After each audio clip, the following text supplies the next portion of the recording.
Hola hermanos, bienvenidos a un nuevo video de este canal. Hoy comenzamos otro libro en exegética profunda, Ezequiel. Y esto es porque recuerden lo que dijo nuestro Señor Jesucristo en el Nuevo Testamento, que Él estaba plasmado en la ley y los profetas. Y cuando no supieron o no supimos tampoco nosotros reconocerlo, es por una mala interpretación de las Escrituras, pero sobre todo sabemos que es por el Espíritu Santo. Claro que si no está el Espíritu Santo, teniendo ojos, no veríamos. Con el Espíritu Santo, Él nos enseña las Escrituras y vemos a Cristo en ellas.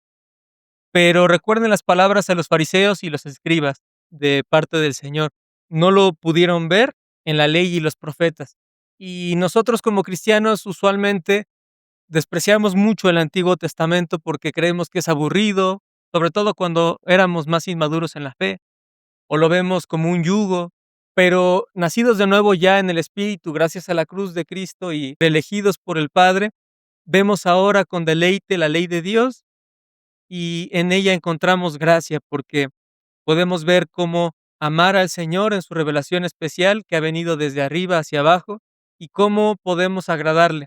Así que como un hermano que ha sido disciplinado por el Señor y que ha crecido con constancia en el Señor y a través de la lectura de las Escrituras y oración en el Espíritu y relación con Él, creo que hay muchos videos o material sobre los libros sapienciales. Salmos es un libro hermoso, pero Salmos es un claro ejemplo de esto. Salmo 119. Todos piensan en un solo versículo del Salmo 119, pero no en toda la densidad que hay de la ley en el Salmo 119. Y Ezequiel nos enseña algo similar.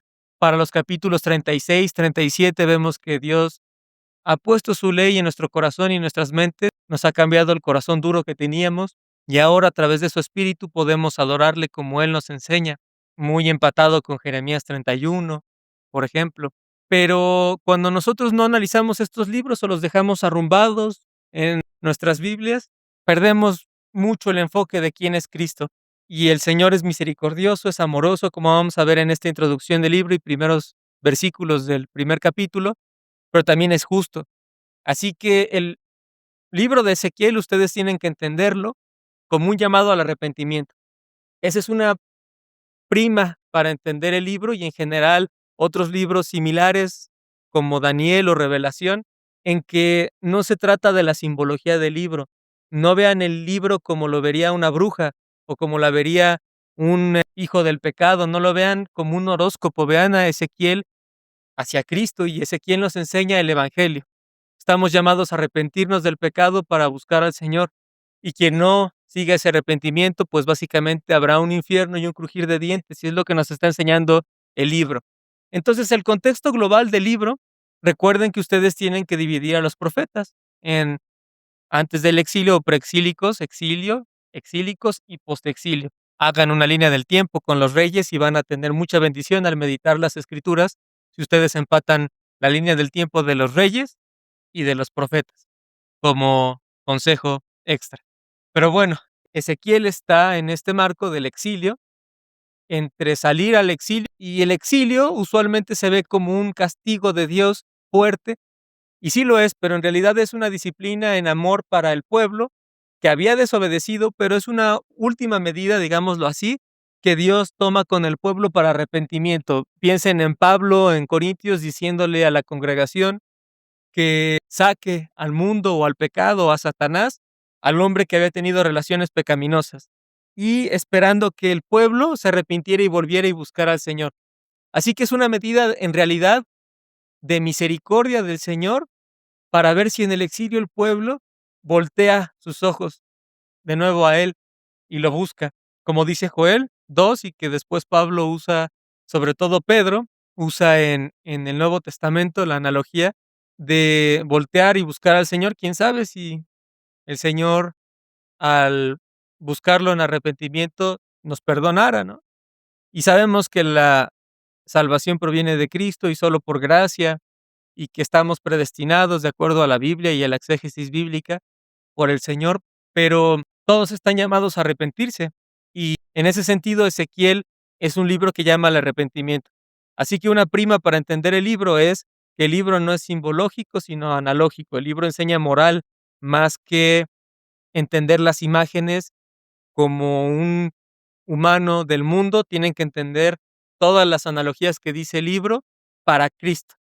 Y esto va para otros libros igual. Así que ustedes pueden entender más el libro de Ezequiel por el contexto que está hacia el exilio, pues con Jeremías, con Daniel, que está años después, básicamente ya para regresar del exilio, pero con Jeremías, con Oseas, con Amós, que básicamente están antes de ir al exilio y que hablan de este mismo tipo de mensajes, de arrepentirnos en el Señor por el pecado que hemos cometido de rebelión contra Él, gran parte de este pecado idolátrico, que es el culmen del pecado, pero todos éramos culpables de todos los pecados en realidad y estábamos muertos y destinados a un exilio, a un infierno, y el Señor nos ha rescatado de eso, vino a morir por nosotros y nos ha extendido su salvación, nos ha dado su Espíritu Santo para amarlo y adorarlo con su revelación especial que son las Escrituras, y ahora podemos adorar al Señor como Él nos ha indicado y de la forma correcta. Así que Ezequiel es el libro que nos lleva a entender cómo Dios ha querido que nos arrepintiéramos, pero a la vez cómo Él ha hecho todo este plan para salvarnos. Y tiene un sustrato fuerte Ezequiel con la ley, porque si el libro habla, por ejemplo, de arrepentirnos y de un exilio como para arrepentirnos en Dios, tiene que haber de algo de lo que nos arrepintiéramos y es del pecado. Ahora el pecado es una desobediencia al Señor, desobediencia de una ley. Y si nosotros entenderemos esta dupleta de ley, profetas, es muy obvio que Dios nos da una ley por amor, nosotros la cambiamos por orgullo y la convertimos en pecado porque la desobedecemos, como consecuencia hay muerte o exilio, y hay algo de lo cual rescatarnos, que hay una buena nueva en que Dios no nos permite salir a ese exilio precisamente, que sería quizás, por ejemplo, la analogía de sacar a los desobedientes fuera de la presencia del Señor, como pasará en el infierno, y Cristo nos ha salvado para permitirnos estar con Él, para adorarle por siempre. Así que Ezequiel es un libro ideal para completar, por ejemplo, las escrituras que hablan sobre la ley, porque nos habla del plan redentor del Señor, que cuando todo parece perdido y que si íbamos a un exilio, Dios nos rescató. Ahora, por otro lado, estamos en un exilio actualmente porque vivimos en un mundo, pero no somos del mundo. Y en ese sentido, nosotros estamos llamados a resistir en este mundo la tentación, el pecado, para amar al Señor. Pero también tenemos que entender que la victoria ya ha sido ganado por el Hijo de Dios y el reino de Dios ya está aquí. Jesús ya resucitó y solo estamos esperando que Jesús vuelva. Así que Ezequiel es ese libro que es denso, históricamente muy respetado. Nuestros hermanos lo han respetado en general. Calvino, Owen, Edward, lo han respetado mucho en las sinagogas. Se respetaba mucho el libro porque es muy difícil de analizar, pero es el libro por excelencia que nos enseña el Evangelio en el Antiguo Testamento junto con los demás proféticos. Pero Ezequiel es un libro hermoso por eso, porque nos presenta a Cristo dentro de todo el contexto del libro. Algo importante del libro también es que, pues en general, del contexto gramatical, histórico, teológico que está plasmado en el libro, es mucho en cuanto a la analogía del hombre, pero la divinidad que está cargada hacia el nombre del Hijo del Hombre.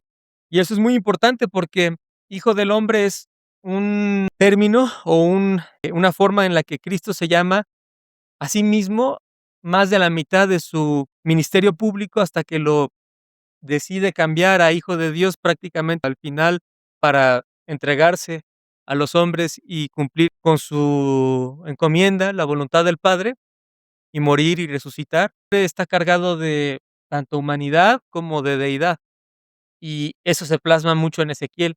Así que también vemos a Cristo demasiado en el libro, y ustedes tienen que verlo con estos ojos cristocéntricos, más que con los ojos paganos de horóscopo, ¿no? Bueno, sin más preámbulo, vamos a entrar en los primeros versículos y vamos a seguir viendo la introducción del libro dentro de ellos y por ahí el contexto geográfico, etcétera. Entonces, para comenzar a leer el libro, estamos en el versículo 1, capítulo 1, la visión de la gloria. Aconteció en el año 30, el cuarto mes, a 5 días del mes, que estando yo en medio de los cautivos, junto al río Quebar, los cielos fueron abiertos y vi visiones de Elohim. A los 5 días del mes, el año quinto de la deportación del rey Joaquín, la palabra de Jehová se reveló expresamente al sacerdote Ezequiel ben Buzi en la tierra de los caldeos junto al río Quebar. Allí estuvo sobre mí la mano de Jehová. Y miré, y he aquí un torbellino venía del norte, una gran nube con un fuego que se recogía en sí mismo y un esplendor en torno a ella. En su centro, en medio del fuego había una refulgencia como de metal incandescente. De su centro emergía una semejanza de 4 seres vivientes y su apariencia era como la semejanza de hombres. Y hasta ahí vamos a abarcar el día de hoy. Entonces, lo que vemos en los primeros 5 versículos del libro es el contexto geográfico e histórico del libro. Está la visión en el quinto año de la deportación del rey Joaquín, alrededor del mes de julio del año 593 antes de Cristo. Jerusalén aún está de pie, pero está a punto de caer. Todavía el templo está funcionando, pero ya está condenado. Y algo que ustedes tienen que recordar es todo lo que se hablaba en los libros proféticos previos y lo que fue pasando en el contexto de Reyes y Crónicas. Recuerden que el reino se dividió en dos, y para los hijos del norte, para las tribus del norte, cuando se dividió en la historia de Roboam y Jeroboam, recuerden lo que le dicen a Roboam, le dicen, es que el yugo de tu padre ya era muy fuerte para nosotros, era muy grande el yugo. Y cuando ellos llegan al norte, lo primero que se dice es que hacen altares en altares altos o montañas para adoración idolátrica. Ahora, cuando uno se pone a meditar en Salomón y en la oración que hizo para ofrecerle el templo al Señor cuando lo erigió, habla mucho de la obediencia de la ley y de la bendición que vendría por la obediencia de la ley de todo el pueblo. Así que no es descabellado pensar que el yugo al cual se refieren las tribus que van al norte es la propia ley del Señor. Tan es así que tan pronto se van al norte, instauran altares altos para cultos paganos e idolátricos. Y recuerden que en el norte prácticamente no hay reyes buenos, todos estuvieron en el sur. Claro, los reyes buenos, los 8 reyes buenos que estuvieron en el norte, no hubo ninguno. Y nos habla mucho del contexto del libro, porque si recuerdan dentro de los versículos que ya leímos, nos dice que un torbellino venía del norte. Ahorita vamos a ir al mapa del contexto de Ezequiel, pero el norte era considerado desde el sur como un lugar pagano, idolátrico. Samaria se convirtió en un lugar sincrético, idolátrico, por eso era tanto el choque entre Judá y Samaria, por eso tanto desprecio a la samaritana, porque el pueblo del norte, las 10 tribus que fueron hacia el norte, se desviaron del Señor. Y allá es donde pasó lo de Elías contra los profetas de Jezabel y Acab. Es decir, toda la dinastía de Jeroboam en el norte estuvo siempre en los caminos de Jeroboam, que no son los caminos de Dios, sino los caminos del hombre orgulloso queriendo tener un nombre a la altura del Altísimo. Y el norte terminó yendo al exilio con Asiria, o siendo conquistado por Asiria. En todo ese tiempo, el sur tuvo un gran lapso o periodo para arrepentirse, y es como si Dios les hubiera dicho al sur: vean lo que estoy haciendo con el norte para que se arrepientan y crean en mí, no vaya a ser que pase lo mismo con ustedes.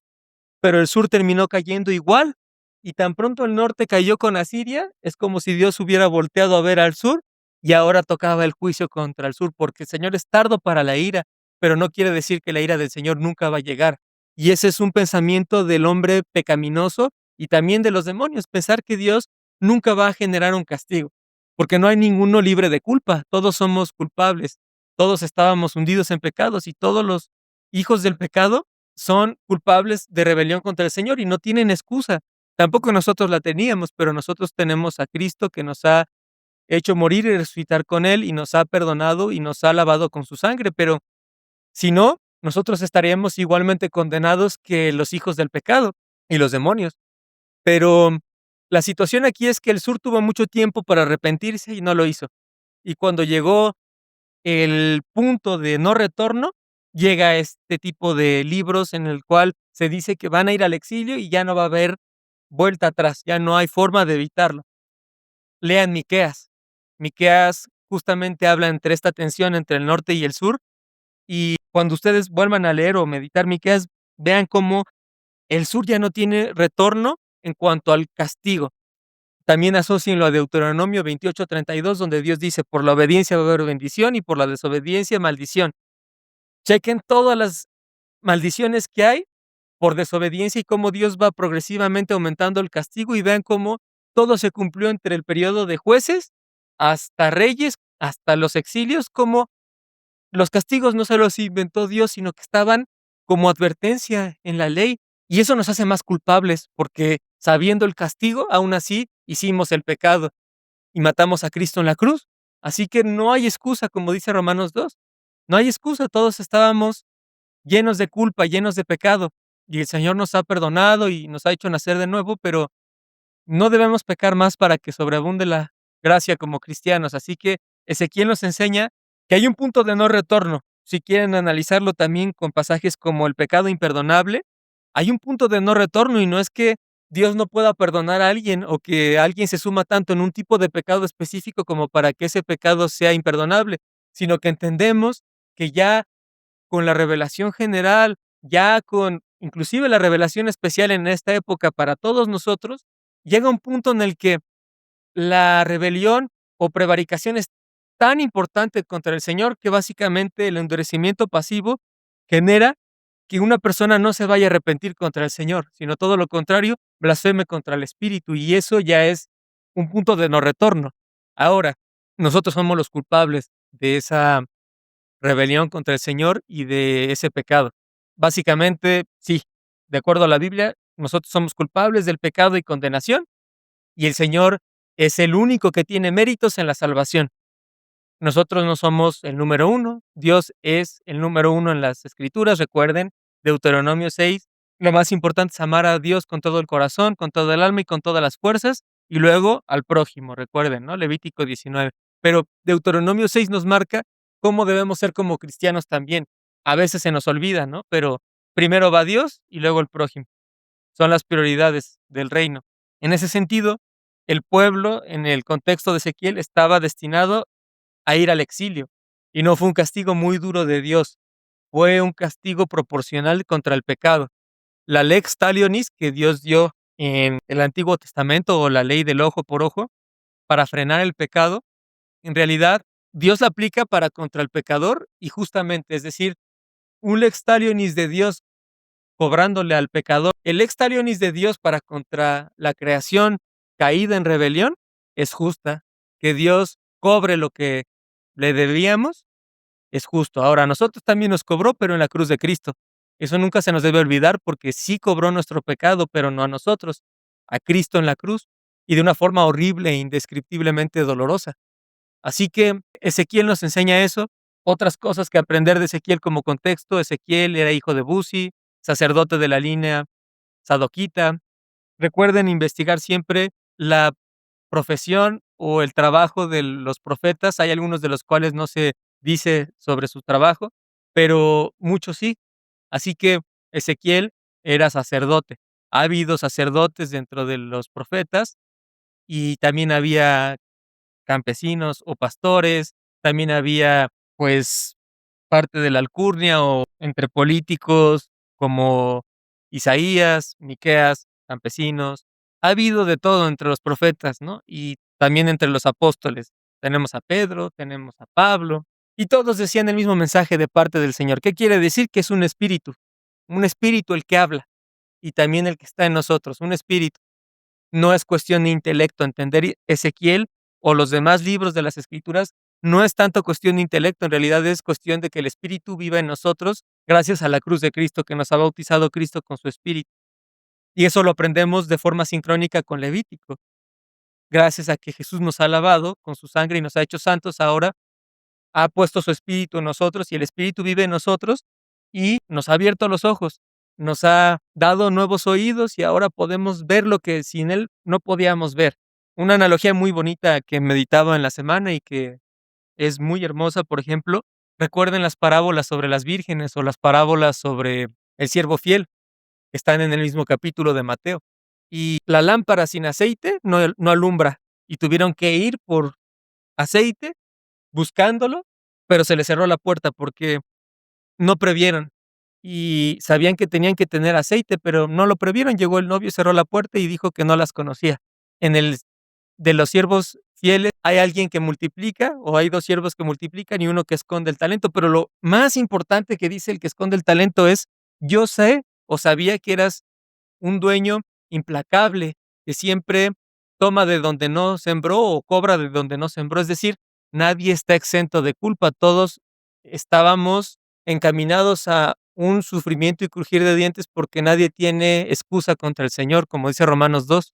La ley del corazón, la ley natural, mejor dicho, y la ley especial ya en las Escrituras, ambas, ahora en nuestra época, pero solo con la ley natural, estábamos condenados, porque todos sabemos lo que es bueno y es malo, y siempre decidimos por lo malo, contra el Señor.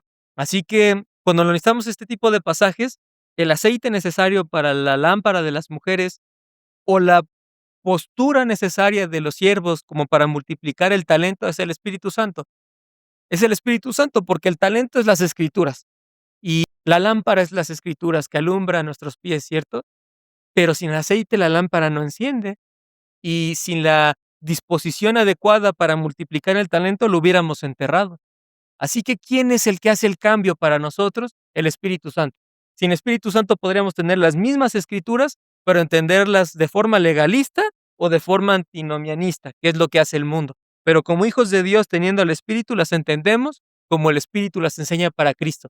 Lo que entendemos con Ezequiel es que, igual que otros profetas de la época exílica, él habla del arrepentimiento, porque es un solo espíritu.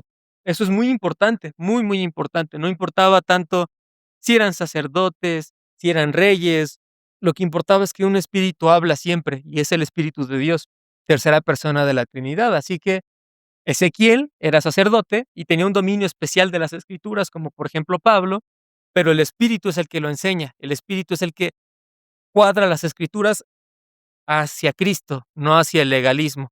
Así que sin el Espíritu, imposible entender este tipo de libros, ¿no? Fue llevado junto con este grupo de personas de Judá en la primera deportación del 597 a Babilonia, en la época de Nabucodonosor.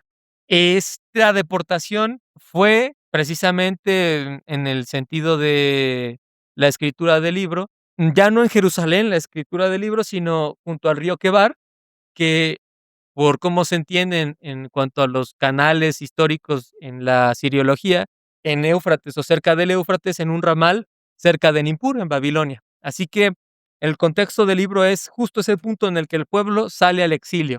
Y cuando nosotros vemos estas interpretaciones de acuerdo a lo que aconteció en el año 30, vemos que puede ser una edad sacerdotal de Ezequiel, desde el hallazgo de la ley bajo Josías o el año 30 de Nabopolassar. Y con eso marcamos, en realidad, la primera como la más adecuada dentro de estas probabilidades del contexto en cuanto a los años, para cuándo se escribió el libro, cuándo nos está datando el libro, que en realidad es la edad sacerdotal, porque muchas veces se refiere a qué es el año 30 en realidad, ¿no? O a qué se refiere el año 30, ¿es el año 30 histórico, es el año 30 desde el hallazgo o es el año 30 del reinado de alguien? Pero lo clásico y lo más probable es que sea la edad de Ezequiel.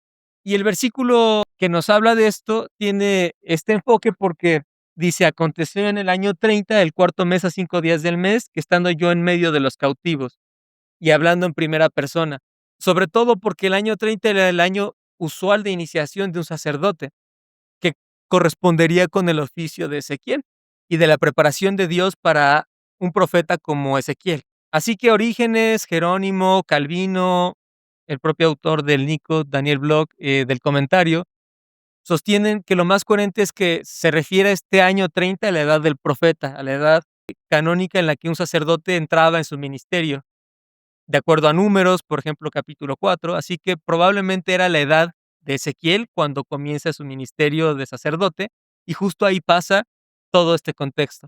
El sacerdote debía estar justamente dando sacrificios en Jerusalén, pero él no da sacrificios en Jerusalén porque van a salir.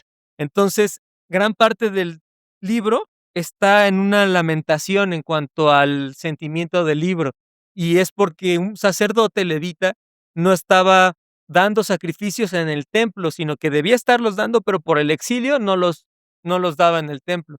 Y eso era algo trágico para un sacerdote. Es como te acabas de graduar de una carrera o te acabas de graduar de algo, o apenas vas a empezar un trabajo, pero justo cuando vas a empezarlo no puedes hacerlo donde lo ibas a hacer porque tienes que ir en un exilio o quedas aprisionado en un tipo de situación y no puedes hacer lo que más amas hacer. Eso es lo que está viviendo Ezequiel. Sí tiene un tinte un poco triste el libro, pero termina en una exaltación hacia el final, entonces, en promesa, pero el libro así se debe entender. Y nosotros estamos tristes en este mundo esperando al Señor Jesucristo, es una realidad.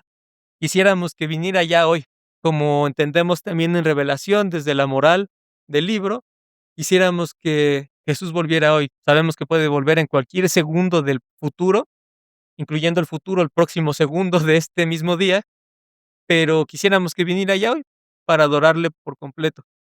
Así que Ezequiel vive en este mismo lapso de que le falta algo, le falta el templo para completar los sacrificios porque él es sacerdote. A nosotros nos falta Cristo ya aquí con nosotros, nos falta el Padre y el Espíritu está en nosotros, claro, pero nos falta ver a Dios de una forma directa para adorarlo por completo. Es lo que todo cristiano ansía, es lo que ansiamos.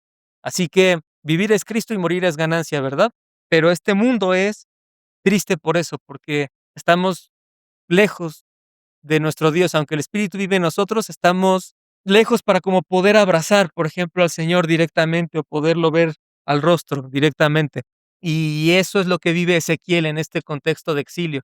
Lo más doloroso para Ezequiel no es vivir en Babilonia, en otras palabras, sino que lo más doloroso es vivir lejos del templo donde daba sacrificios al Señor. Eso es lo más doloroso para él como sacerdote. Nosotros somos nación santa, real sacerdocio, gracias al Señor. Entonces vivimos este mismo tipo de tristeza ahora. Queremos que Jesús ya vuelva. Eso es lo que entendemos de un contexto así, por ejemplo. Cuando nosotros pasamos de este contexto general, me gustaría que viéramos el mapa de lo que está pasando en Ezequiel. Acá en Logos, ustedes pueden ver el mapa. Este es el mapa del contexto geográfico de Ezequiel. El juicio venía del norte. Este torbellino implica juicio y es tanto el torbellino como la gran nube que se describen en el versículo 4, la misma expresión que usualmente se mencionaba en Pentateuco, es un viento de juicio. Así que este contexto de los versículos 2 al 4 de el viento y del norte está mucho en cuanto al mapa, nos enseña mucho porque del norte vendría el juicio, implica que una nación pagana traería juicio sobre el pueblo. Al sur, que el sur, en Judá estaba el templo y se entendía que el sur era santo para Dios porque ahí estaba el templo. Nos recuerda no idolatrar, no creer que Dios está contenido en un lugar geográfico, recordar que el Señor puede usar medios de disciplina con nosotros y a veces son medios que no esperamos. Tendemos a creer mucho que solo entre cristianos nos disciplinamos, ¿no? O que solo entre congregantes podemos mostrar el amor o disciplina y no es cierto.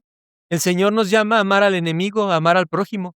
El Señor nos puede disciplinar con personas del mundo y nosotros podemos ejercer el amor del Señor con personas del mundo. No tenemos que limitar eso al contexto de un sur geográfico como lo hacía el pueblo, porque caemos en el error de ser sectarios. Así que entender la geografía de Ezequiel nos llama a que el Señor lleva al norte al pueblo un exilio para vivir en un contexto pagano y sufrir para buscar al Señor, como luego lo leemos en el libro de Daniel, y volver al sur, porque el Señor nos permite vivir en el mundo, pero no somos del mundo. Ora para que nos aleje el Padre de la tentación y resistamos a ella y que corramos la batalla de la fe o que crezcamos a la altura del varón perfecto. Así que ser cristiano duele, pero el Señor ama a quien disciplina. Eso nos recuerda también estos versículos. Para ir concluyendo este mensaje, tenemos que analizar que a los 5 días del mes, menciona el libro, dice a los 5 días del mes, el año quinto de la deportación del rey Joaquín, ¿verdad? Cuando vemos esto, aconteció en el año 30, en el mes cuarto, a los 5 del mes ya habíamos leído, que estando en medio de los cautivos, Ezequiel vio esta visión. Y después nos ya habla de los 5 días del mes, el año quinto de la deportación. Esto viene como palabra de Dios, y lo más importante aquí no es tanto el tiempo del cuando da la revelación el Señor a Ezequiel, sino que la revelación proviene de Jehová hacia Ezequiel. Eso es importante porque es la fórmula de los profetas. Entonces Ezequiel comienza como un profeta empezaría, un profeta de Jehová empezaría su mensaje. ¿Quién es? El contexto, y ya nos dice la palabra de Dios, viene al sacerdote Ezequiel. Es muy importante porque es una revelación de arriba hacia abajo lo que nos está diciendo Ezequiel. No es lo que nosotros entendemos de Dios, sino de lo que Dios dijo a Ezequiel. Muy importante porque todo lo que dice Dios entonces comienza a tener el peso de la palabra de Dios. Es más importante eso que realmente ver la cronología del tiempo en la que Dios dio la revelación, pero sí es importante saber que fue exílica la revelación y tener ese contexto, ¿no?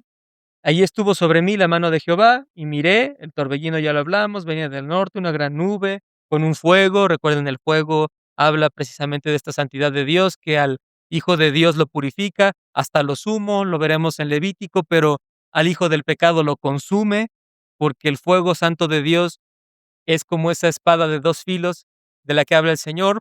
Al Hijo de Dios le es bendición, al hijo del pecado le es yugo y le es juicio. Entonces, el fuego, o el torbellino que venía, una gran nube con fuego, se entendía como esta analogía de las palabras que se dan en Éxodo, pero es el fuego que proviene del Señor como un juicio. Y este juicio es santo, eso es lo que está diciendo el pasaje, es un juicio santo. Y dice, y un resplandor en torno a ella. En su centro, en medio del fuego, había una refulgencia como de metal incandescente. Entonces voy a volver a poner aquí la escritura, y cuando nosotros comparamos versiones, acá tenemos la textual, las Américas, NTV y Reina Valera actualizada. Quiero que veamos el versículo 4, precisamente, donde dice: miré y he aquí un torbellino, y termina sobre todo sobre la refulgencia como de metal incandescente.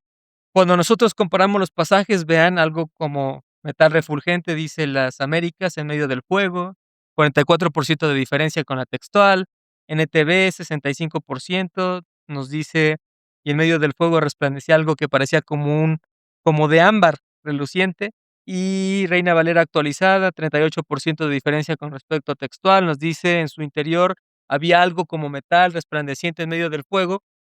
Esta analogía que nosotros tenemos que analizar, sobre todo en cuanto al metal, es, recuerden, esto es analógico, no es simbólico, pero este metal nos habla de algunas cosas en cuanto al Antiguo Testamento. Lo que analizamos es una aleación brillante que en asiriología era como un bronce pulido, de alto brillo. Es una palabra rara, solo aparece 3 veces en el Antiguo Testamento y solo está en Ezequiel. Y les pongo las comparaciones entre versiones de las Escrituras para que justamente analicemos cómo se menciona el metal, pero tenemos la textual, que es la referencia, y nos dice en medio del fuego había una refulgencia como de metal, pero ese tipo de palabra, esa palabra que solo aparece 3 veces, que se traduce en la Septuaginta como electrón, es una aleación brillante. Ahora, esta aleación era como de un bronce pulido de alto brillo, y de hecho en la tradición rabínica se pedía no explicarlo en público por el tipo de palabra que era, pero para nosotros no es cabalística, no es brujería, es un emblema visible de la gloria que el lenguaje humano solo puede nombrar por aproximación. O sea que es una imagen de algo que resplandecía, o de algo que en medio del fuego generaba una refulgencia, mejor dicho, como de metal incandescente que iba a generar un juicio, ¿no? Así que vamos de afuera hacia adentro. Vi la mano de Jehová, miré un torbellino que venía del norte, una gran nube. Este torbellino tenía partes, en otras palabras, de la periferia hacia el centro, una gran nube con un fuego que se recogía en sí mismo y un resplandor en su centro, en medio, había una refulgencia. Piénselo como en un tiro al blanco. Ese era el torbellino del cual se está hablando, o el viento, ¿no? El torbellino, la gran nube, un lugar incandescente con un resplandor en torno y una refulgencia en el centro como de un metal. Y este metal era como de una aleación brillante que se ocupaba ahí. La palabra que se ocupa, que no se quería ocupar por los rabinos, por ejemplo, porque se consideraba un poco dura por el origen asirio de la palabra del bronce pulido. En acadio era esmarú. Sí sabemos que era una aleación brillante, ¿no? Y en este sentido, la palabra no se ocupaba por miedo a generar tanto cierto ritual cabalístico como que era una palabra de origen pagano. Y lo único que representaba era muy sencillo. Ya dijimos que del norte venía una nación para llevar al exilio a un pueblo. ¿Qué nación era? Aquella nación que tenía una aleación brillante como una representación fuerte del pueblo, es decir, Babilonia. Babilonia tenía como uno de sus principales productos de exportación este tipo de aleación. Así que lo que Dios le está diciendo a Ezequiel es: traigo juicio santo como la nube que estaba en Éxodo, que va a quemar a todo aquel que sea pecador, lo va a consumir en el sentido del generarle un juicio, que en este caso se traducía como un exilio, y proviene de esta nación, y la nación es Babilonia. Así que no hay simbología, no hay cabalística, solo es entender que Dios usa una nación pagana para darle juicio a su pueblo con el propósito de que el pueblo se arrepintiera y buscara al Señor como una nación pródiga, y eso es todo, ¿no? Y en el versículo 5, con este concluimos, regresaré a la textual, dice: de su centro emergía una semejanza de 4 seres vivientes, y su apariencia era como la semejanza de hombres. Ahora, la siguiente vez hablaremos a partir de aquí de los seres vivientes, pero si ya dijimos que la simbología no es lo que importa en el libro, sino la analogía, cuando vemos dentro de este contexto la semejanza de 4 seres vivientes, no vamos a indagar sobre exactamente cómo se verían en sueños, cómo se verían en una portada de un álbum discográfico, cómo los podría dibujar un artista de Art Nouveau del siglo XXI, o cómo podría yo hacer una película de ellos. No, porque el sentido es analógico y realmente, piénsenlo, como cristianos perdemos mucho el tiempo en ese tipo de videos y estudios, cuando realmente tenemos que arrepentirnos y buscar al Señor. Es la misma moral. No estamos llamados a analizar cómo se ve un ángel o cómo se ve un ser viviente, sino a arrepentirnos y creer en el Señor. Dios dice: no mentir, no mentir, no robar, no robar, amar al prójimo, amar al prójimo, amar a Dios sobre todas las cosas. Tenemos bastante trabajo para cumplir los mandatos del Señor en vez de estar pensando en simbologías, ¿no?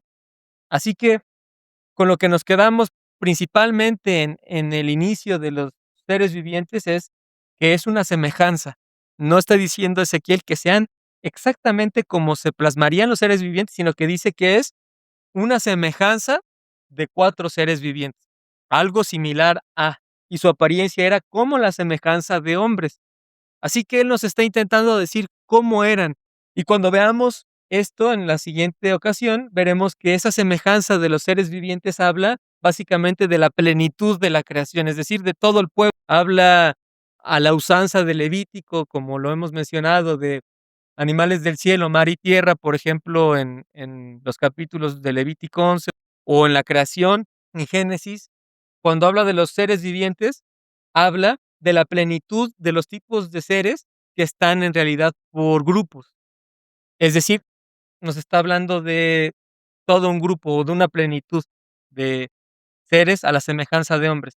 Entonces, con eso concluimos hoy. Analícenlo, medítenlo, léanlo junto con pasajes de la ley y quizás junto con el evangelio, y verán que pueden sacar muchas meditaciones para alabar al Señor de una forma cristocéntrica, arrepentirnos, buscar al Señor.